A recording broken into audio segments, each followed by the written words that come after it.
लगातार शंकराचार्य जी को लेकर के अलग अलग जगहों पे लोग कहते हैं असली शंकराचार्य, नकली शंकराचार्य, तमाम ऐसी ऐसी देश में बातें होती रहती हैं। सामान्य सी बातें हैं, बहुत सी हैं, और तमाम संत भी हैं और अलग अलगाव की स्थिति भी है, कौन असली शंकराचार्य कौन नकली है। हम शंकराचार्य जी पे आज जानेंगे, आदि शंकराचार्य जी के विषय में।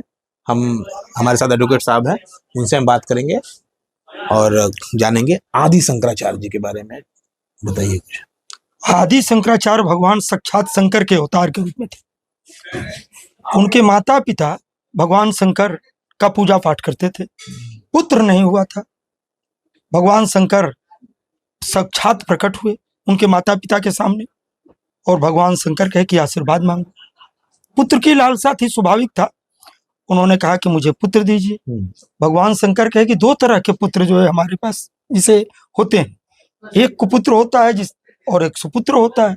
सुपुत्र अगर आपको दूंगा तो उसका उम्र कम होगा और ख्याति उसका चारों तरफ फैलेगा, और जो कुपुत्र अगर पुत्र होगा तो मंद बुद्धि का होगा और उसकी ख्याति तो नहीं फैलेगी, लेकिन उसका जीवन जो है अधिक दिनों का रहेगा।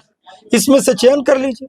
अब माता के सामने तो बहुत भारी संकट आया कि भाई कौन सा पुत्र का मैं चयन करूं, जिसे एक जो है अगर मैं भगवान साक्षात शंकर के रूप में अवतरित होकर के कह रहे हैं कि मुझे जो है पुत्र के रूप में चाहिए और उसका उम्र कम होगा, तो माता पिता कोई भी नहीं चाहता कि हमारे पुत्र का उम्र कम हो, लेकिन योग्यता के आधार पर आदि शंकराचार्य के माता पिता ने चयन किया कि कम उम्र वाला ही पुत्र दीजिए जिसकी ख्याति हो, और उन्होंने कहा कि हम उसी में वास करें।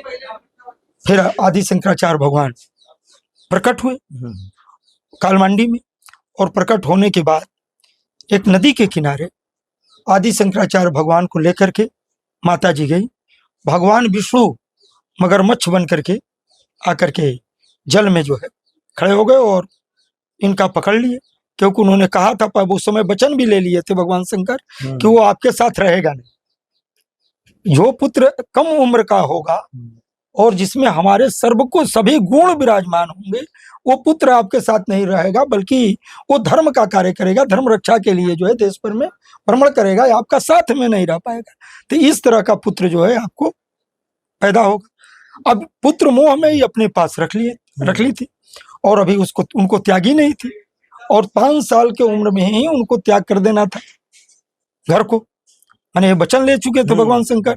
भगवान विष्णु बन करके मगरमच्छ आए और पैर पकड़ लिए, तो उन्होंने आवाज दिया कि भगवान आदि शंकराचार्य तो खुद साक्षात भगवान शंकर के अवतार थे, तो उन्होंने कहा कि माता अगर तुम यह कह देती हो कि मैं तुम्हें छोड़ देता हूँ, त्याग देता हूँ, तो इस स्थिति में मगरमच्छ मुझे छोड़ देगा। तो माता को अंत में कहना पड़ा, क्योंकि प्राण बचाने की बात थी, और माता बोली कि ठीक है तुम संन्यास ग्रहण कर लो और हम जो तुम्हें जो है इसे अपने यहाँ से मुक्त कर देते हैं, छोड़ देते हैं। उससे 5 साल केरला की घटना है। उसके बाद आदि शंकराचार्य भगवान जिसे अकेले थे, और देश भर में जो है सनातन धर्म की पताका, बौद्ध का उस समय बड़ा वर्चस्व चल रहा था, लोग बौद्धिस्ट देश में हो रहे थे, सनातन धर्म वेद पुराण को मानने के सवाल पर जो है विमुख हो रहे थे। तो शंकराचार्य भगवान तपस्या किए और 4 जगहों पर देखे कि अब हमारे बाद जो चारों जगहों पर देश में कोई ऐसा संचालन वाला नहीं है, तो 4 शिष्य उन्होंने बनाया, और चारों शिष्यों को 4 जगह पर जो है उन्होंने पीठ दिया। ये पीठ परंपरा वाली पीठ है, क्योंकि आदि शंकराचार्य भगवान ने स्वयं अकेले पीठ पर थे, और एक तरह से जो शिष्य होता है वो पुत्र भाव में होता है, तो पुत्र के दृष्टि से उन्होंने अपने चारों शिष्यों को अलग अलग 4 पीठों पर दिया। मैंने आसीन कराया। एक व्यक्ति को ज्योतिर्मठ दिए और उनको कहे कि आप जो है अथर्ववेद की रक्षा करेंगे। ज्योतिर्मठ अथर्ववेद, उसका मतलब अथर्ववेद का मतलब वो आयुर्वेद से जुड़ा हुआ वेद। इसी तरह से जो है अजुर्वेद दिए श्रृंगेरी पीठ को, इसी तरह से जो है पूरी वो पीठ बनाए, और जिसे श्रृंगेरी, पुरी और द्वारिका, ये 3 पीठ और निर्माण किए, और इस तीनों पीठों पर उनके और 3 जो है जो शिष्य थे उनको उन्होंने कहा कि आप लोग हमारे जिसे रहने जिस जो ही हम हटेंगे उन्हें नहीं रहेंगे, तो इन तीनों पीठों, चारों पीठों पर आप लोग अलग अलग जो है देखें। बहुत दिनों के बाद जो है ज्योतिर्मठ और कुछ पीठ जो है विलीन हो गए कि पीठ पर कोई बैठ नहीं पाया, पीठ खाली रिक्त हो गया। ज्योतिर्मठ का, जिसे भारत धर्म महामंडल को देश भर के राजाओं ने मिलकर के, यहाँ एक ज्ञानानंद जी महाराज रहते थे काशी में, और भारत धर्म महामंडल है। जब लहुरा बीर पर आप जाएंगे तो वहाँ पर भारत धर्म महामंडल है। तो भारत धर्म महामंडल के वो सन्यासी थे और इसकी स्थापना किए थे। उन पर बड़ा देश के राजाओं का विश्वास था। तो उन्होंने कहा कि आखिर 3 पीठ तो मिल चुका है, द्वारिका पीठ, श्रृंगेरी पीठ और पूरी पीठ, ये तो स्थापित हो चुका है, लेकिन ज्योतिर्पीठ का पता नहीं है, ज्योतिर्मठ का पता नहीं है। तो वो उसका पता जो है आप अपने लोगों से लगवाइए।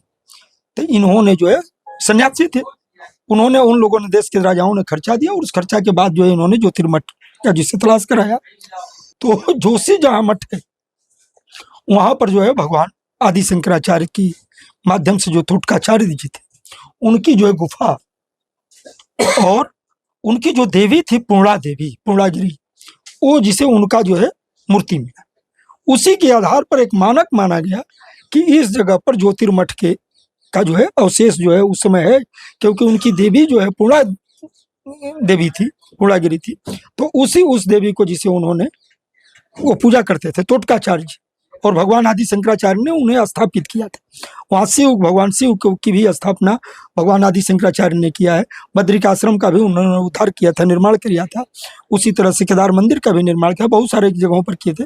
लेकिन जो ज्योतिर्मठ जो था वहाँ पर जो है रह करके उन्होंने जिसे इस पूजा पाठ और सारी चीजों को किया था, वहाँ पर जो है भगवान से आदि शंकराचार्य के माध्यम से देश भर में ज्योतिर् जलाई गई। आयुर्वेद का वहाँ से जो है प्रचलन हुआ है। आयुर्वेद हिमालय के पहाड़ी में, तराइयों में जो आयुर्वेद की जो शाखाएं थी, जो अथर्ववेद था, अथर्ववेद से पूरे देश में उसका जो है प्रचार प्रसार वहाँ से हुआ, उनके शिष्यों ने किया। तो चारों वेद के हिसाब से 4 शंकराचार्य हुए। आज चारों जगहों पर वो चारों शंकराचार्य जो विराजमान। असली नकली का जो मामला चल रहा है उस पर हम बात करते हैं, क्या मामला है? असली नकली कुछ होता ही नहीं। नकली जो है और असली की बात कहाँ है? 2 पीठों के शंकराचार्य, परंपरा के अनुसार से 4 पीठों के शंकराचार्य आदि शंकराचार्य भगवान महाराज जी, विधु भारती जी हैं। हाँ, विधु भारती नहीं, अभी विधु भारती जी जिसे सेकंड, उनसे पहले भारती तीर्थ जी हैं, जो माननीय महाराज जी जो शंकराचार्य जी हैं, जो श्रृंगेरी पीठ के शंकराचार्य महाराज जी हैं, और द्वारिका पीठ के शंकराचार्य जो है आपके जो है सदानंद सरस्वती जी महाराज जी हैं, जो द्वारिका पीठ को सुशोभित कर रहे हैं। और पूरी पीठाधीश्वर के महाराज जो है निश्चलानंद सरस्वती जी महाराज हैं। और जो आप ही गुरुदेव महाराज को जो आप देख रहे हैं, स्वामी श्री अभिमुक्त जी महाराज, जो हमारे गुरु हैं, ज्योतिर्मठ, वो ज्योतिर्मठ के शंकराचार्य हैं। तो 4 पीठों पर 4 शंकराचार्य विराजमान है। अन्य आदमी कोई शंकराचार्य जिसे लायक है ही नहीं इन 4 लोगों के अतिरिक्त। रामभद्राचार्य जो बातें करते हैं किस तरह देखते हैं? अब रामभद्राचार्य जी तो रामचरितमानस जिस पीठ पर बैठे हैं उसी में अशुद्धि निकालते हैं। जिस पर गोस्वामी तुलसीदास जी ने रामचरितमानस लिखा है, और रामचरितमानस में उन्होंने शरीर को दांती स से लिख दिया। इसी तरह से बहुत सारे शब्द जो है, तो उनको यह ज्ञान नहीं है कि जिसे भाषा के हिसाब से जैसे उच्चारण होते हैं, बोली के हिसाब से, जिसे बिहार में आप जाएंगे तो ड़ का उच्चारण नहीं होता, न का होता है। अड़ के जगह पर न का उच्चारण। अच्छा, वहाँ के लोग जो छोटी की का उच्चारण नहीं करते, बड़ी की क्या करते हैं, बड़ी की का, माने बगल में ही आपके प्रदेश में। तो वहाँ के लोग अगर उस भाषा के दृष्टि से जब शब्दों का वो लिखेंगे तो बड़ी की में लिखेंगे। अवधि में जो है छोटे बड़ा सा का कोई कंसेप्ट नहीं, छोटे सा का कंसेप्ट। रामभद्राचार्य क्या छाए रहने के लिए ऐसे ऐसे बयान देते हैं? भाई ये रामभद्राचार्य जी जो है तुलसी पीठ एक बनाए, तुलसी पीठाधीश्वर अपने आप को कहते हैं। तुलसी कहते हैं मतलब है नहीं क्या? तुलसी पीठ भाई अपने से अगर बना करके पीठ बन जाइए तो कौन सा मतलब? ये रमेश उपाध्याय का पीठ है, हम कहने लगे तो रमेश उपाध्याय का पीठाधीश्वर हो जाएंगे? अगर ये वैदिक पीठ नहीं है, परंपरागत पीठ नहीं है, अगर तुलसीदास जी ने अगर उस पीठ की स्थापना किया होता है या उनके गुरु रामभद्राचार्य पे हम रहते हैं, उनके बयानों को किस तरह आप देखते हैं? जिस तरह से काफी कंठस्थ उन्हें श्लोक रहते हैं, देख नहीं पाते, काफी नाम है उनका भाई। देखिए, कंठस्थ श्लोक कर लेने से आपको समाज और विधि का ज्ञान नहीं होगा। हम तो लॉ के विद्यार्थी हैं, कानून के विद्यार्थी हैं, तो हम लोग तो जिसे पढ़े हैं कानून में कि समाज के अनुकूल बातें बोलनी चाहिए। अब उन्होंने कह दिया कि उपाध्याय, दीक्षित और कौन कौन जाति के लोगों को, चौबे को और त्रिगुणायत को, हाँ यही मैं बात, पाठक को, इन्होंने कह दिया कि ये नीच है, अधम जाति के हैं। चौबे पाठक नीच चौबे पाठक उपाध्याय, हाँ, उपाध्याय, आप उपाध्याय, मैं खुद स्वयं उपाध्याय हूँ। ब्रह्मलीन जो शंकराचार्य महाराज जी 2 पीठाधीश्वर रहे, वो भी उपाध्याय रहे। दीनदयाल उपाध्याय जी उपाध्याय रहे, ठीक है, वो अलग छोटो उपाध्याय मैंने तो नीच कुल का कहना कहाँ तक सही? अधम उन्होंने कह दिया। अब उस महामूर्ख को, महामूर्ख किसे कह रहे हैं? महामूर्ख उसी को कह रहे हैं जो इन लोगों को जो कहने वाले हैं, रामभद्राचार्य को नहीं, जो कह रहे हैं कि ये अधम, जो कहे अधम, हम कहे कि यादव जो है नीच है, या किसी जाति को हमारा नीच कहने का अधिकार है? नहीं, हम नहीं कर सकते, क्योंकि उसकी एक परंपरा है, उसकी जाति व्यवस्था है, वो समाज का एक अंग है। तो आप अधम कैसे कह सकते हैं? पैर को अधम नहीं कहा जा सकता। आप जो शेड्यूल का शेड्यूल टाइप को अधम कहेंगे? नहीं कह सकते। यही ना विवाद है देश में। अच्छा, पहली दूसरी बात की आप ट्यूशन पढ़ाने की बात कर दिए कि उपाध्याय और सब जाति के लोग ट्यूशन पढ़ाते, ब्राह्मण में थे ट्यूशन पढ़ाते थे। मैं वेद पुराण चारों सभी जगहों पर खोजा, कहीं नहीं लिखा हुआ है, कहीं लिखा ही नहीं है कि उपाध्याय कहीं भी ट्यूशन लिए। अगर पुराण में लिखा रहे, किसी कथा में लिखा रहे, किसी के प्रसंग में आया हो, किसी देवी देवता के चौबे को नहीं लिखा हुआ है, दीक्षित को नहीं लिखा हुआ है। त्रिगुणायत माने तिवारी होता है। त्रिगुणायत का अर्थ नहीं लोग समझ रहे हैं। त्रिगुणायत कहीं त्रिपाठी लिखते हैं और त्रिपाठी लिखते हैं, उसी तरह से त्रिगुणायत जो है उत्तराखंड में कुछ जगहों पर तिवारी लोग त्रिगुणायत लिखते हैं। तो अर्थात तिवारी भी जो है उनको भी उन्होंने अधम कहा, और अधम कहने का के पीछे उनका ये तर्क है कि ये लोग ट्यूशन लेकर के पढ़ाते थे। तो अगर हम पूछे उनसे कि आपके भंडारा का खर्च कहाँ से आता है, आपके यहाँ वेद का विद्यार्थी कैसे पढ़ता है, उसको कहाँ से पैसा दिया जाता है, किसी से तो आप पैसा जरूर लेते हो। अब उपाध्याय वाले लोग पैसा तो लिया नहीं, उपाध्याय ग्रुप फिट। उपाध्याय जो है, जब आप जाएंगे इसी संपूर्णानंद संस्कृत विश्वविद्यालय में, तो उपाध्याय की उपाधि दी जाती है, महामहो उपाध्याय की उपाधि दी जाती है। तो ये चर्चा बने रहने के लिए बयान था क्या?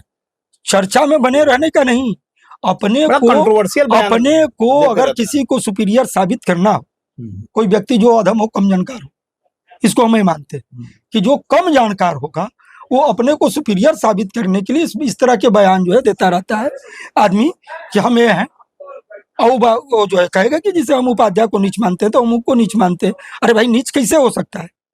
आप हैं क्या कि आपसे नीच हो सकता है? उनको तो पहले यही ज्ञान नहीं कि उनके मामा, नाना, चाची, चाचा कोई भी ऐसा होगा जिसकी दीक्षित में शादी हुई होगी, जिसका चौबे में शादी हुआ होगा। तो वो स्वयं आदमी जो है अपने को क्या कर रहा है जिसको यह ज्ञान नहीं हो, ज्ञानी कैसे हो सकता है? तो इस अधम कहने के खिलाफ तो हम तो अभी कोर्ट में गए, और कोर्ट में जिसे उनको आकर के अभी जवाब देना पड़ेगा। अभी हम जानते हैं कि भारतीय जनता पार्टी की सरकार है, इसलिए पहले जो है उसको जो न्यायालय है वो भी उसी दृष्टि से जिसे देखेगी, न्यायालय उसी दृष्टि से देखेगी। शंकराचार्य महाराज को तलब करने में न्यायालय को देर नहीं लगेगा। शंकराचार्य को न्यायालय न्यायालय सबसे बड़ा है। हाँ ना, न्यायालय में कोई तलब शंकराचार्य महाराज को कर सकती है, लेकिन वो सारे ब्राह्मणों को जो अधम बोल दिए, जो नीच कह दिए, उनको अदालत तलब इसलिए नहीं कर सकती कि कहीं ना कहीं से हमें लगता है कि सरकारी नौकरी का सवाल है। सरकारी नौकरी का सवाल, और सरकारी नौकरी का जो सवाल पर चलता है वो देश हित में काम नहीं करता। देश का हित ऐसी बराबर देश को सोचता है, बराबर व्यवस्था को सोचता है कि कैसे देश सुदृढ़ होगा। और इसीलिए इस देश को लोग प्रणाम करते हैं, क्योंकि भारत में दंडायन जैसा आदमी पैदा लेता है और सेल्यूकस को कहता है कि जाओ और कह दो कि कोई जो है एक भी पानी जो है, बूंद जो है नदी का, ये रुकता नहीं है, ये चिड़िया जो उड़ रही है नहीं रुकती। इसलिए ब्राह्मण जो है मैं हूँ, और तुम्हारे जो है तुम्हारे लिए जो है, तुम्हारे राजा के लिए मैं यहाँ से जाने। तो ये थे हमारे साथ रमेश उपाध्याय जी, जो कई तरीके पे हमने बात की। शंकराचार्य भी बात की, उन्होंने कहा असली नकली कुछ नहीं होता, 4 पीठ है, सबके सामने है, चारों पीठ पे जो विराजमान है वो शंकराचार्य है। और रामभद्राचार्य को लेकर के उन्होंने यही बयान दिया कि कुछ चीजें वो क्या क्या बोल जाते हैं, और कार्रवाई की जहां तक बात है, उन्होंने कहा कि न्यायालय शंकराचार्य को तो तलब कर सकता है, रामभद्राचार्य को नहीं। अचूक संघर्ष के लिए रमेश उपाध्याय सर के साथ जितेंद्र यादव, धन्यवाद।